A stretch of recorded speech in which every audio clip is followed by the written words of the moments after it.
Hello বন্ধুরা, আজকে আমি তৈরি করব চিংড়ি ভাপা। তার জন্য লাগছে এখানে আমি চিংড়ি মাছ নিয়েছি, আর মশলার মধ্যে রয়েছে মিষ্টি দই, টক দই, নারকেল, কালো সর্ষে, সাদা সর্ষে, পোস্ত, কাঁচা লঙ্কা, নুন, হলুদ, সর্ষে তেল একসাথে পেস্ট করা। এবার আমি এই মশলার মধ্যে চিংড়ি মাছগুলো দিয়ে দেবো।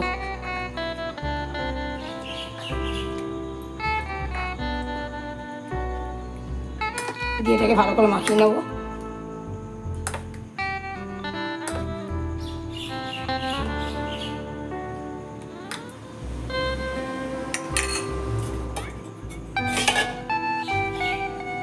উপর থেকে সর্ষে তেল দিয়ে দিলাম, কাঁচা লঙ্কা দিয়ে দিলাম।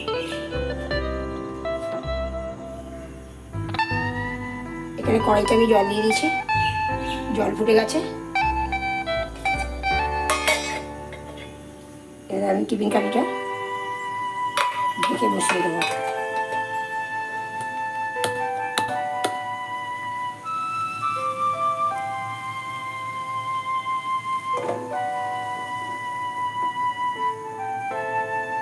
এটা কিছুক্ষণ হোক, কিছুক্ষণ পরে আমি খুলে দেখব চিংড়ি মাছটা হয়ে গেছে কি।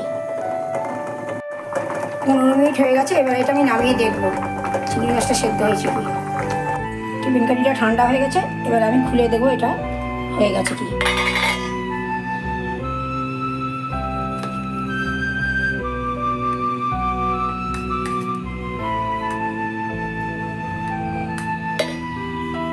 হ্যাঁ, চিংড়ি মাছটা সেদ্ধ হয়ে গেছে। আজকের রেসিপি চিংড়ি ভাপা তৈরি হয়ে গেছে। রেসিপিটা দেখে আপনাদের যদি ভালো লাগে লাইক, শেয়ার, কমেন্ট করবেন।